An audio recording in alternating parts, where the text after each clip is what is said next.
how's it going? Welcome to Tell You What, the podcast, where we talk with musicians about songwriting and music making. My name is Mike, same as before, and our guests on this episode are Max Loebman and Joe Bordenaro from the Chicago band Rookie. Some hometown artists for me to interview. Haven't done enough of that lately, and also, rare for this podcast so far, an honest-to-goodness, full-on rock and roll band. Rookie has just released their self-titled debut on Bloodshot Records, and it is a blast of an album. They are unabashed fans of classic rock and roll, and the record delivers non-stop hooks, triple guitar jams, really great stuff. But there's an interesting variety of influence present here. Max talks about his love of country and Americana music. That comes through in a few tracks for sure. Rookie are getting a fair amount of attention for a band just putting out their first record.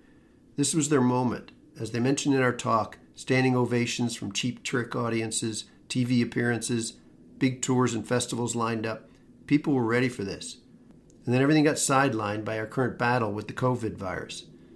But we here at Tell You What Studios believe in the power of music, particularly great music like this. And their moment will be there waiting for them.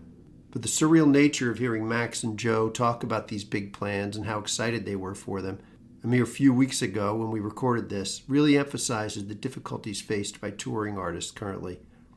So let's remember to support them how we can. More on that in a second. I was fortunate enough to be able to record this interview in the world headquarters of legendary Bloodshot Records right here in Chicago. Bloodshot is awesome. This is the second guest I've interviewed who's a Bloodshot artist, Jason Hawk Harris being the other. And they all talked about not only how honored they were to be on such a legendary label, but also the support, love, and commitment that they get. We mentioned in the discussion the 25th anniversary compilation album Bloodshot put out last year. It got a little garbled, so I wanted to make sure to shout it out here. It is called Too Late to Pray, Defiant Chicago Roots, and it's a great collection. It's where I first heard Rookie, in fact. It's got Robbie Fulks, Kelly Hogan, the Handsome Family, all kinds of great music. Special shout out to Hannah at Bloodshot again, who totally made this interview happen. She, along with everyone at Bloodshot, are a delight to work with. So what can we do to support these artists while they can't tour and make their usual living? As I've mentioned before, you certainly should go to their web stores and buy their merch and their records. But you should also check out some live internet shows that many of them are putting out there. They are intimate, folks just playing and broadcasting from their living rooms.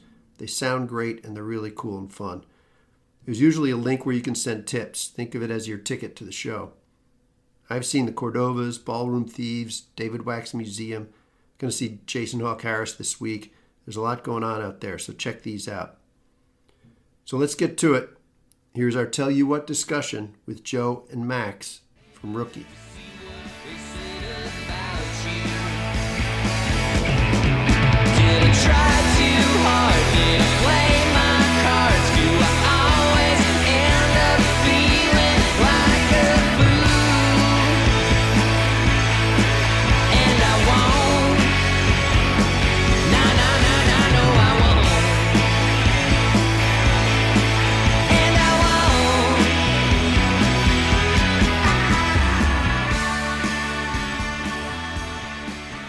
All right, Max and Joe from Rookie, welcome to Tell You What, the podcast. We are, set the scene, we're here in the opulent headquarters, world headquarters of Bloodshot Records. Shout out. Appreciate them giving us the space, but thanks a lot for taking the time to meet with us today. Thanks for having us. Yeah, thank you. Okay, first things first. You guys recently toured with Cheap Trick. Yeah. Can we talk about that for a second? That must have been pretty cool. It was very exciting. Yeah. It was actually really, really neat. We were kind of going in with the expectation that we'd never see the guys in the band Right. off stage, and as soon as we walked into the first venue, Rick Nielsen was saying hi to us and giving us a hard time and shredding his guitar from the side stage. But it was a really, really cool opportunity, and it was our first time playing all over the East Coast, and what an honor to do it with Cheap Trick, a band that we all look up to. In beautiful, beautiful theaters. Yeah, it was cool. We actually, like a year ago, for Halloween, we were Cheap Trick we dressed up as Cheap Trick and did like an hour cover set. So it was kind of a cool full circle. You created your own future. Yeah. Were you finding good response from the fans? Sometimes it's hard for an opening act with a band that's got such a long time fan base Yeah, a lot of positive response. Yeah. The most negative response we got was just a couple folks that didn't like our band jumpsuits. But that wasn't the status. That wasn't the consensus. Yeah, it was cool. We got, I think, like 3 standing ovations, which was kind of like we were taken aback. That's awesome. Yeah, it was exciting. All right, so let's back up to your early days. If we can talk about music you might have heard growing up, music you were exposed to, were you a musical family, how you first came to your musical life. Joe, if you want to start. Yeah, I'll start. So I grew up in like kind of a musical home. My mom like started playing organ on salary at a church at like 15. Oh wow. And then my dad played bass growing up in a few bands. So there was just always like CDs and music around the house. And where was this? Lockport, Illinois. Okay. Right next to Joliet. Yep. So yeah, I guess I just started listening to like Beatles CDs and stuff, and then my parents hired me to start playing drums at church every Sunday for my growing years. Was that the only way you were going to church? Was you going to get paid? Didn't get paid, but I guess in eternal reward. No, I'm kidding. Someday you will tour with Cheap Trick. Yeah, right. But no, it was great. So was drums your first instrument? Yeah, that was my first instrument, and then just in high school I started getting into more local Chicago music and started just trying to play guitar and bass and record stuff on my own, and then eventually moved here and met Max. So when did you first start writing music? I think 2015 was the first song I ever wrote. Okay. Yeah. Does that song exist? It exists somewhere. It's called Loner. Yeah. But that's the first song you ever wrote? Yeah. My dad was scared because there's like a chorus with like a lot of screaming, and then he came into the basement and like looked at my eyeballs. He was like, "Are you okay? What are you doing?" I was like, "It's okay." That's sorry. Crazy, Joe. I didn't know that. You know the song? Yeah. I didn't know you started writing in 2015. Yeah. Never. That's crazy. My first songs are really embarrassing. These are cool. How about you, Max? What were your first music exposures?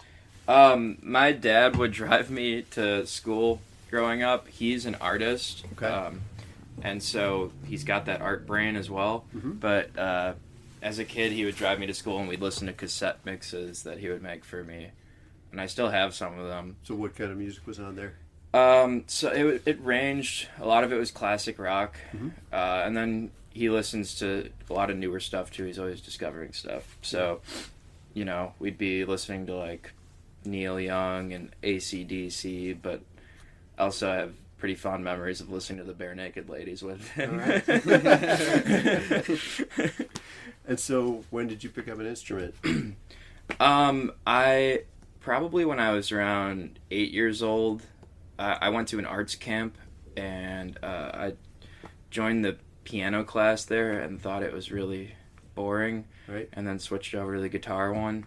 And that was when I found out that playing guitar isn't as simple as it looks on The Simpsons. And you actually press the frets down. Yeah. And then I started taking it a lot more seriously when I was a preteen. And when did you start writing music? About that time. Okay. I had a group of friends that convinced me that it was cool to be in a band, so we had like a fake band that only existed to impress girls in our grade, and which led to me taking it more seriously and trying to write a song. The first song I wrote was I was obsessed with Woodstock, and I wrote a song about going back in time to Woodstock, and it's super embarrassing. And I think Crosby, Stills and Nash. Yeah. A song about that. Oh yeah, but mine was about time traveling, and I was 12 years old, and I hope that it never surfaces. Time travel songs, I think. Yeah. That's something, though. So that was high school, really? That was junior high. Yeah. Yeah. And you've been playing and writing your own music since then? Yeah, a lot of years of refining and still working on it. Yeah. But I would say that not a super confident songwriter until high school. Okay. Yeah. Can we talk about maybe some of your creative practices when you guys sit down to write? Are there methods you use? Are you sitting with a guitar? Are you sitting with a piece of paper? lyrics, riffs, how do generally the songs come for you guys? For me, I feel like it's usually a pattern of probably sitting down with an acoustic guitar and then just setting up like a small like demo recording setup and just adding to it off the bat, like on my laptop, kind of building off that. Is the record button always pressed when you sit down, or do you wait till you have something? Wait till I have something usually, but I usually start with like a drums and then build off that, or acoustic guitar. And then with lyrics, they either come after, or sometimes I'll just be at work and write something down and then try and write guitar parts to that or whatever. Okay. Yeah. Max? Sometimes there's like, for me, at least two clear ways of writing a song. Sometimes I just get a melody in my head and have at it with my guitar. Other times I go in with the intention of writing a song and I grab the guitar and try and come up with something. Like, I'm going to write something today. Yes. Without having either something in your head. it just comes, or I have to make it happen. And a lot of the time I kind of just write stream of conscious, but I'm trying to stop doing that and write lyrics that maybe have more of a story to them. Right. I think we're all trying to get better as time goes on. It's Yeah. always growing process. Yes. Well, you seem to be off to a pretty good start, I'll say that. From the songs that I have heard. Okay, take a step back here, and I may be way off base here, but if we take a look at the big picture popular music, last 10, 15 years, trends, right? The real popular stuff, what do we see? Hip-hop, EDM, like pop solo artists, right? Yep. Yeah. I start to get concerned that the guitar-based rock band is becoming like a niche market. You know, yeah. Oh, it absolutely is. But then I see bands like KG Elephant, some of those bands, but more recently, Twin Peaks, White Reaper, some of your contemporaries, bands like you. So do you feel like you're maybe swimming against the tide a little bit, or you're maybe part of something that's maybe resurging here, or are you just making the music you like and you don't really think about those kind of issues? I think being surrounded by the community we have in Chicago definitely feels like there is a bigger audience for guitar music, but in the grand scheme of things, I think we kind of just go at it like we all really love with our whole hearts, I guess, just playing this kind of music, and we're invested in, you know, the instruments and what we think sounds good to us, so I think we just go for it full force, and hopefully, you know, it comes back. I don't know. Yeah, I think guitar-based music also is always going to be somewhere. Somewhere, for sure. Yeah, I think 20 years from now, electronic music as it is today is going to be retro. But there's always you're always going to have access to a guitar that sounds like a guitar. Yeah. And so maybe it is niche right now, but I can see it comes and goes in waves. Yeah. Yeah. Like you're saying with bands like Cage the Elephant. They're winning Grammys and stuff. Yeah. They always pop up every few years. There's something else. Strokes saved us once. Right. Yeah. Right? Yeah. Well, you mentioned the Chicago scene. Let's talk about a little bit. There seems to be something happening around here. You mentioned Twin Peaks, but, you know, there's Home, They're right? just putting out a new record. Post Animal. Do you guys feel like you are part of a supportive creative community here, or is it more just like a spontaneous combustion of different bands popping up at the same time? Do you feel like you get support from the fact that there are these other bands, and do you guys help each other out, I guess is what I'm asking? think both. Yeah. I think, but other bands have helped us, and I hope that greatly. Yeah, and I hope that we try to continue that. Yeah. There's a lot of really great bands that most people, when they think of Chicago, have never heard of. Since I moved here, I mean, I moved here in the summer of 2016, so there was already, I feel like, a really flourishing like community that I feel like I kind of was just stepped into. I don't know. I feel like it's probably always been like that around here, but yeah, I think now especially there's just like Ohm is just releasing a new record, Post Animal just released a new record, all the bands you mentioned. It's just like I feel like everyone's kind of in their groove with putting out music right now. So in that scene, is there like a DIY kind of house show scene that you guys were part of, or Did you play much of that stuff, or was it more clubs and bars? And I think honestly, from the start of our band, we played more clubs and bars, but we always did. Like, we've played some pretty fun parties, outdoor and indoor, that were all DIY. Yeah. But I think, I mean, like, our first show in the city was at Shuba's, and they've always been, like, incredibly supportive. They booked my first show that I ever played. So, yeah, I think there's been some great venues that have helped. Empty Bottle, that we're playing on March 13th, we've played a ton in Lincoln Hall, so I think it's a mix of both for us. Okay, let's talk about your live show. What do you guys see as important in a live performance? What is it you're trying to do out there? Is there anything in particular you can point to? I just want to make people feel happy and have a good time. Yeah. I love the Grateful Dead. I'm a nerd. Yeah. That says something, I think. I guess, yeah. I think that we want to sound professional and tight and feel good about our performance, while also being entertaining and not taking it too seriously. Yeah. I think we take the sound aspect seriously. But we that have just fun. comes with practice, but yeah, we The come. attitude is fun. Yeah, absolutely. on the right night, we're all smiling. Yeah. And hopefully people in the audience are too. Yeah. Do you guys play covers in your sets? Yeah. Yeah, they actually put one. Bloodshot, sorry. Yeah. Put a cover of ours on their 25th anniversary compilation. Yeah, I was going to Head Over mention Heels. that. Yeah. Yep. That is the first time I heard your music on that compilation, Oh, which, yeah. by the way, is a great record. It's that awesome. It Bloodshot is. 25th anniversary compilation. There's some really good stuff on there. Absolutely. Yeah. And you guys, if I were going to write a list of bands that I would have thought were influences on you, Tears for Fears probably would not have made that list. Right. Yeah. So, can you talk about why you chose that song, Head Over Heels, for that cover? Was that your idea, Joe? Might have been mine. I think what Max was saying, like, he writes with melody in mind. I think that song just has a really great melody, and I think we're just suckers for, like, catchy hooks and stuff, and we don't have all the gear that went into making that 80s recording, so I think we just took Not a many stab bands at do it. anymore. Yeah, right. I think I enjoy when a band takes a song that sounds nothing like them and makes it their own. And when we cover songs as Rookie, we actually do cover sets once in a while at a bar in Beverly, Oh, you do? Chicago called Okay. Hearts. And It's fun. just for fun with our friend TJ Kennedy. Uh-huh.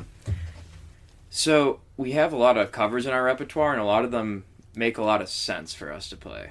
But when we They're do from that list I was talking about. Right. Of Right. influence. Yeah. exactly. Okay. But when we do a cover as Rookie and we set out to record it or play it at a show, I'd like when it's something that we've made our own. Yeah. Yeah. I guess. And I think a lot of us really like that Tears for Fears album. Actually, Yeah, it's it's cool. not. It has lived a pretty long and healthy life, Oh, which yeah. I would not have predicted at the time. Yeah, it's not really in our wheelhouse, but a lot of things we listen to aren't. Yeah. I'm lost in admiration. Could I need you this much? Oh, you're wasting my time. You're just wasting time. Something happens and I'm head over heels. I never find out till I'm head over heels. Something happens and I'm head over heels. I don't take my heart, don't break my heart, don't throw away.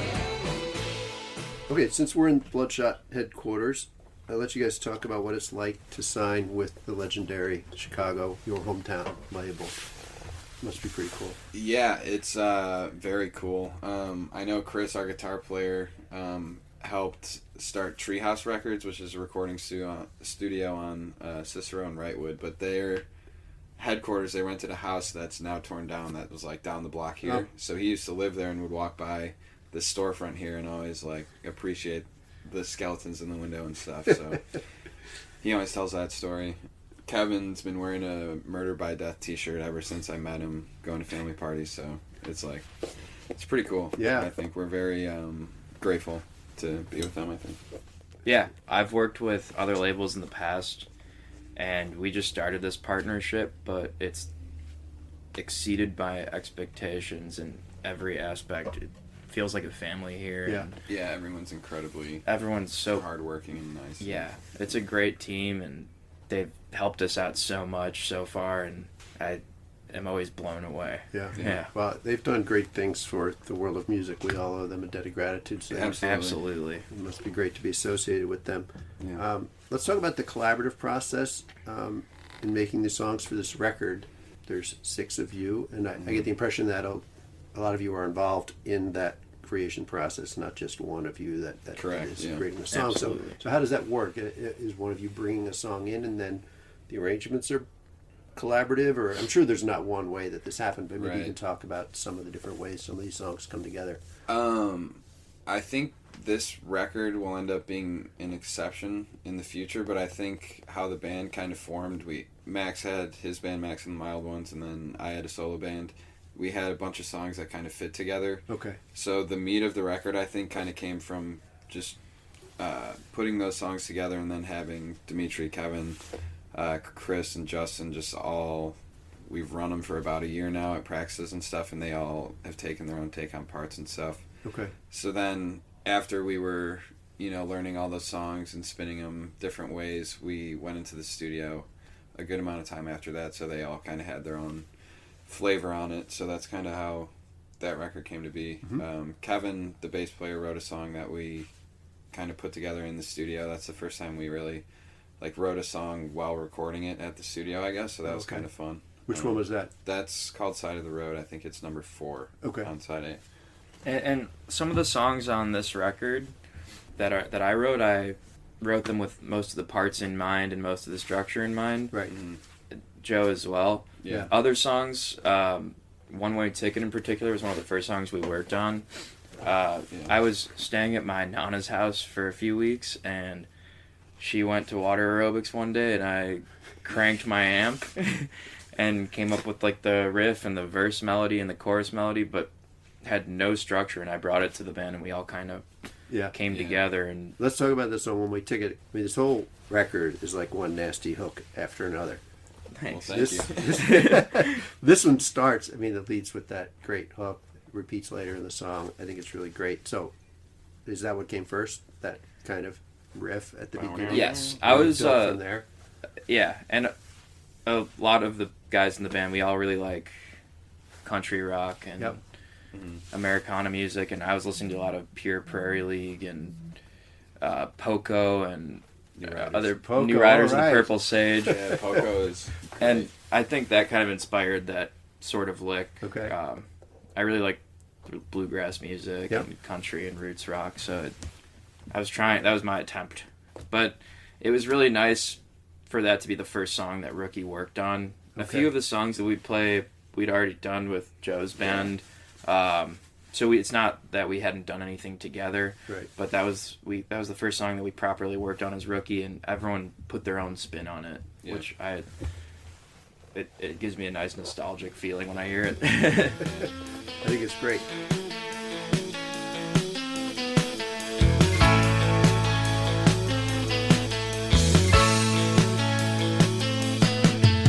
Feels like I'm running down a one-way street in the morning when I'm snoring, and I'm back to the beat in the hazy streets that keep me from yawning. What she said, it's like to never be alone.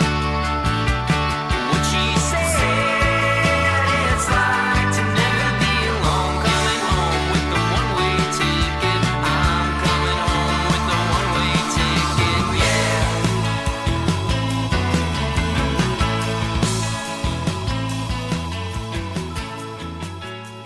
So let's dig into that a little bit. You guys each have written songs more or less for solo projects before, right? Right. And now you're writing for this project, bigger collaborative band. Yeah. So how has that affected how your individual creative process? Have you noticed difference in the way you're thinking about your writing?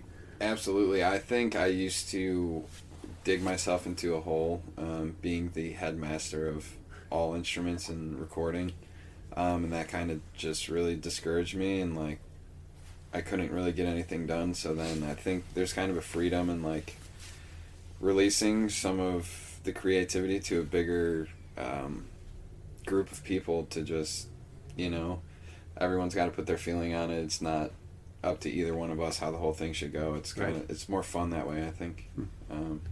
Yeah. There's a certain amount of trust involved, right? I mean, Oh, absolutely. Yeah, and we all have our strengths too. I Yeah. mean, when I'm writing songs, I think Joe's songs have like a specific percussive element to them. Everything's very locked in. When I write songs, it's a bit looser, and I don't have that, like, I'm terrible at drums. and then to bring one of my songs forward and have Joe and Kevin and Chris and Dee and Justin all put their own spins on it, it becomes something different, and I think that's really exciting. Yeah, that's great. All right, so let's go back to the first cut. Hold On Tight. You guys are really kind of going for the throat out of the gate with this one. It's got a classic riff.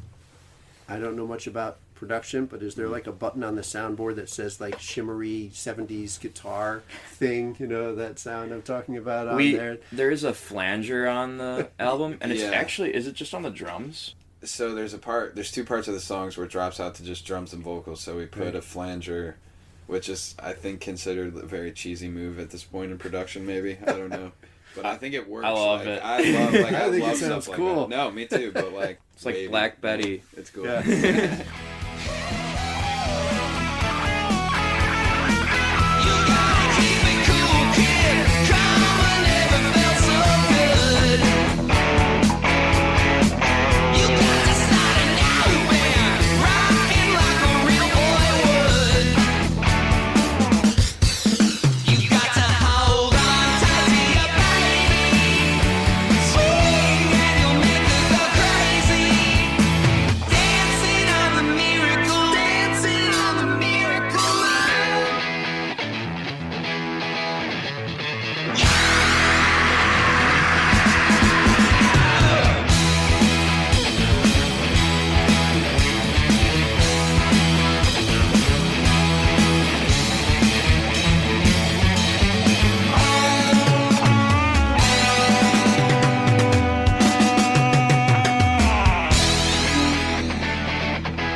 You guys have 3 guitars, right? Yeah.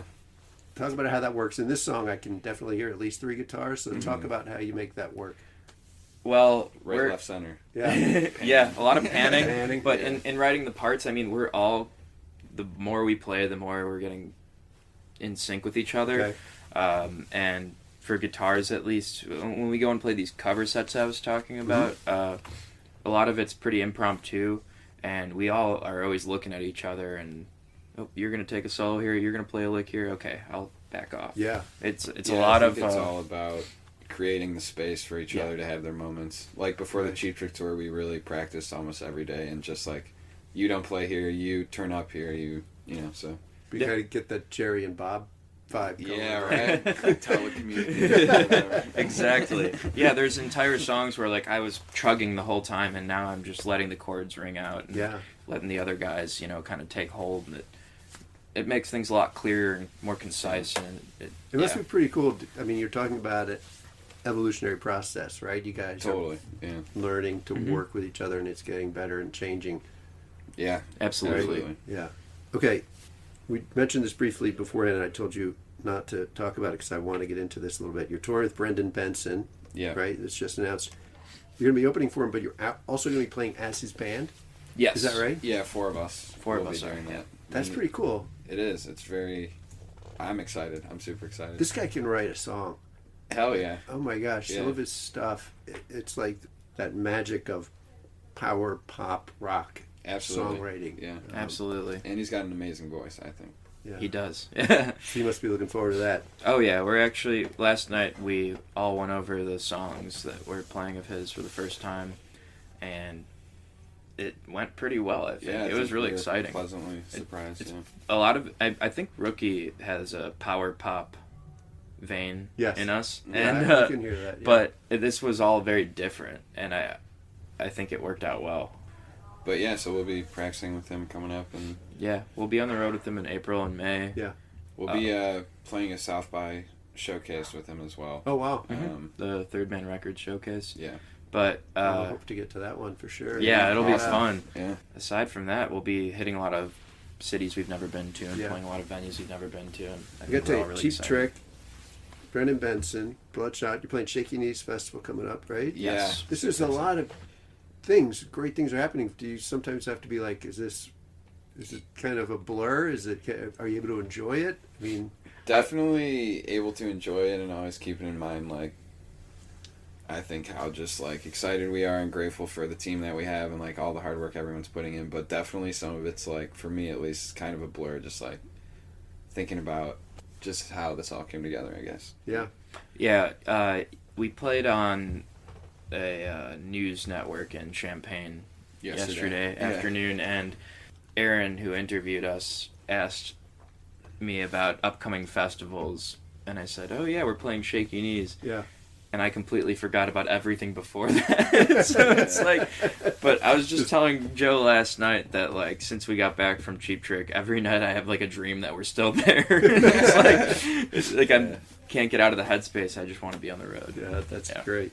Okay, let's go back to some songs. Elementary Blues. I really like this one.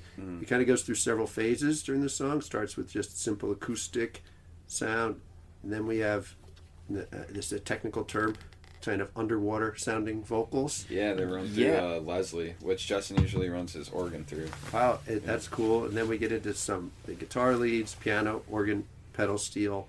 Mm-hmm. How does a song like this come together with all those different sounds and the production kind of taking a long path?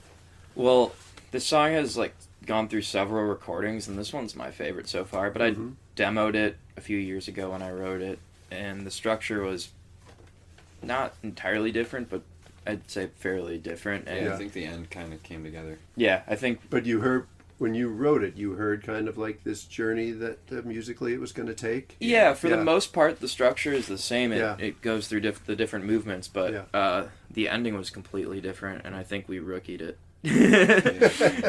And not in a bad way. It came together as a rookie song. We played it with my old band, Max the Mild Ones. Joe and Dimitri were also in that band. Steph and Paul, shout out. As well as Paul and Sani, who plays with Evening Attraction, and my good friend Steph Rohde, who's in a band called Sick Day. But we recorded that at Treehouse as Max and the Mild Ones. Mm-hmm. And then when we started working on the rookie record, did a early take of it in our Joe and I's coach house, which is around the corner from here. Yeah. And then we brought it to Treehouse and finished it out. Okay. But that ending part is all rookie. I mean, like, the guitars layer on top of each other. So you brought that recording that we took did at Treehouse into the rookie sessions. We recorded it at our apartment first. The drums, bass, and acoustic all live together. I was sitting in the kitchen. I was in the kitchen behind a bass amp. Yeah, we couldn't see each other. but it kind of, like, I think it was like on a whim, and we were really happy with the quality of it. For some reason, other things we've done in our living room have sounded a lot different. Yeah. Joe's really good at recording. But then we took that stuff and transferred it to the tape at Treehouse, and then added vocals and the underwater sounding thing, and finished it out there. So I think I would trademark that term, the underwater sound. It's going through a rotating speaker. Okay, which is crazy. Cool. I love how that sounds. It feels like Beatles-esque. Yeah, it's really neat. Oh yeah, when I'm looking to get my revenge, every Sunday comes rain again till it snows. Those Christmas lights are looking so fine.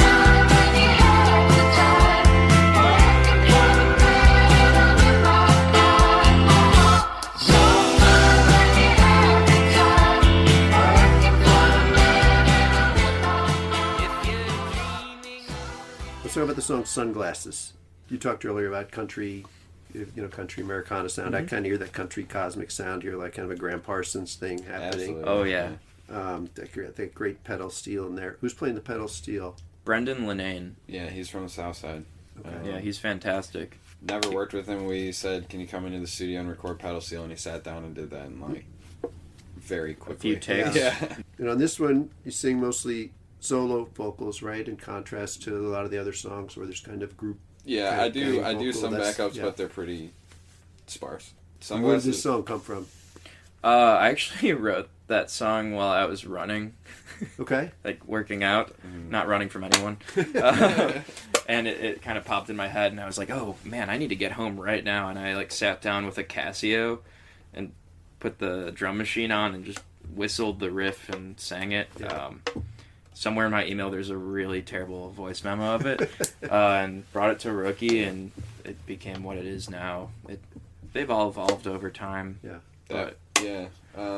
That track too was, speaking back to the DIY thing, we went to Champaign and played a basement, like a really dark, grimy basement, and we saw this band that was playing before us called The Threads, which is Justin, our keyboard player's band, and he had like a whole Fender Rhodes and like a guitar, so we were like, all right, we need a piano player, so we met him, and then we had this session for Sunglasses booked I think like a week and a half later, so he came and sat down, and that was the first thing he ever played on as Rookie. Oh, wow.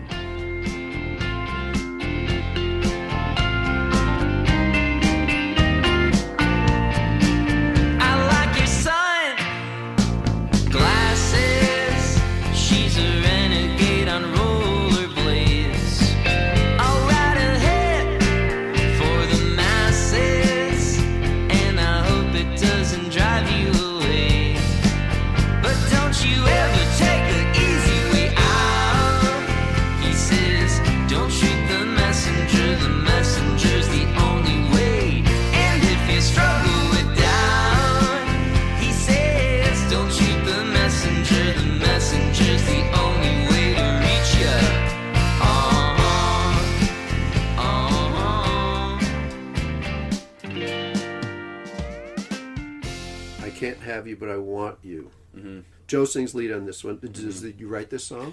Yeah, I wrote this one. Contains the line, she's got the television, but there's no TV guide. Mm-hmm. That's kind of a throwback line, because I'm surprised you even know what a TV guide is. Hey, yeah. Yep. Yes, I do. But you play drums in the group, but I assume you're, like you mentioned, you're sitting with a guitar when you're writing this song. Yeah, I wrote that one on guitar. We played it with my solo band before. I think it's evolved a little bit since then. I think that was kind of the first song that I wrote that had like a very pronounced like chorus verse, like yeah. She ain't afraid to show it, like she ain't afraid to lie, just to watch a grown man cry. She's got that television, but there's no TV guide. She's flipping through, getting off, she's gotta survive. And when I said I could be anything you asked for, she's got no time, she's got no time, yeah. And when I said I could give you what you want, well, she rolled her eyes, she rolled her. I can't have you, but I want you.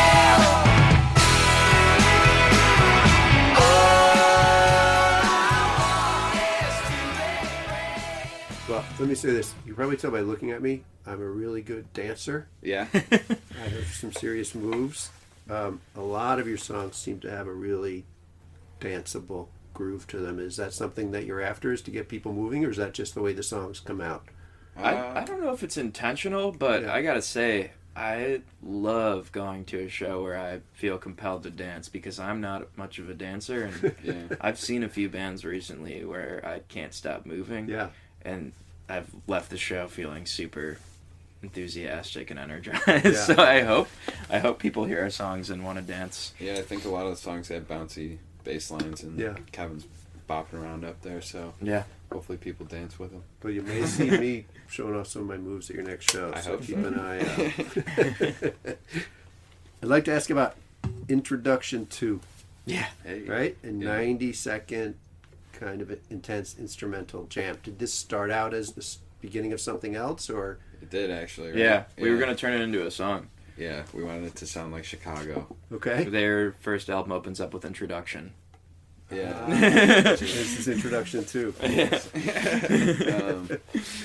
But yeah, then I think we kind of just got busy working on other songs, and we never really fleshed that one out, so we were like, well, we'll just take what we had. Yeah. We had started playing it into One Way Ticket at our shows. Yeah. And almost an afterthought, but we didn't record those two together, and we were able to. Yeah, so it comes right before that on the on right. the album.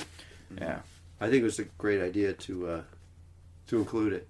Nice. I think it also is kind of, a signature of what's going on in that record. The just guitar solos and like we were saying earlier with the panning, it's just like very guitar solo here, guitar solo there. Kind of introduces you to the audio of what's coming. I guess. Yeah.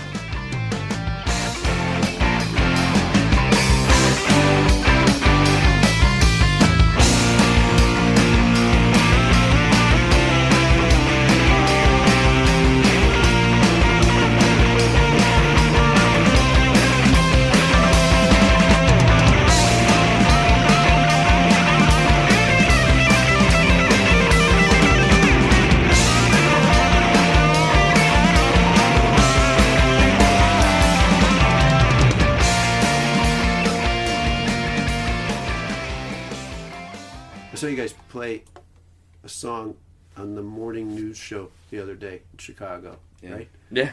That must have been kind of interesting to play rock and roll in the TV studio at 10 o'clock in the morning or whatever it was. Yeah. Yeah. It seemed like you're having a good time, though. Yeah, I was having a good time. It kind of felt like woke up, drove 5 minutes down the road again. The headquarters for that was like right there. Around the corner. Yeah. WGN. Yeah, loaded in. And it was great. I think all the staff there they were being goofy and hanging out with us, so I think everyone enjoyed it.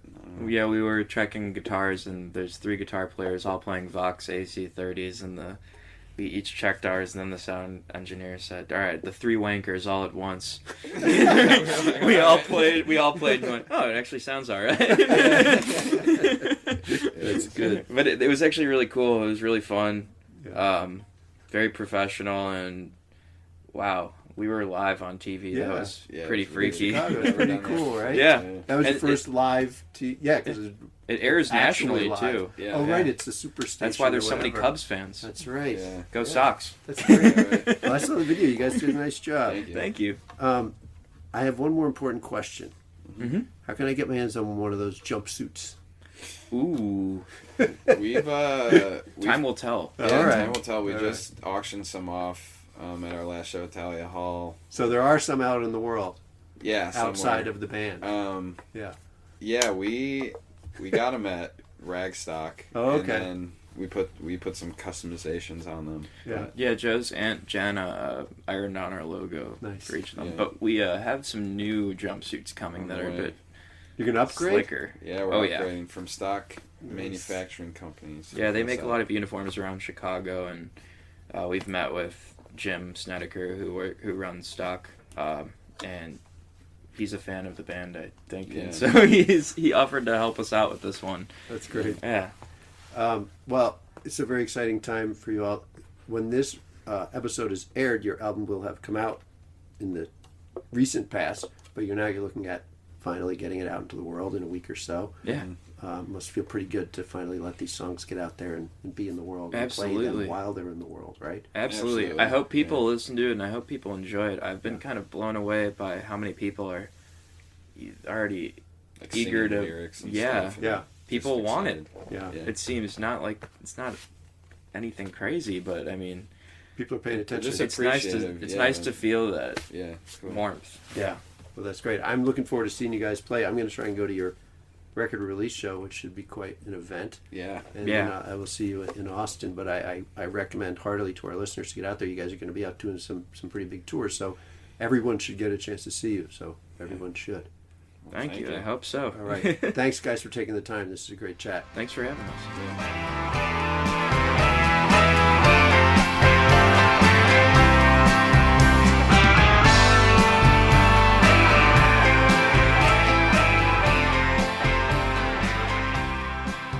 Thanks for listening. I really had fun talking with Max and Joe. We had a lot of laughs, and I know they are on the brink of some really great things. Definitely check out their record. You can buy it online at Bandcamp or Bloodshot. And don't forget to play it real loud. Be sure to check out some of those online concerts I was talking about earlier to support musicians in their downtime. And if you have some downtime of your own, make some noise yourself. Sing, play the guitar, learn to play the guitar. In fact, Fender.com is offering 3 months of free lessons right now. So let's hear it. Make some noise, make a ruckus. It'll make you feel better, I promise. And until next time, remember, music is the best. Like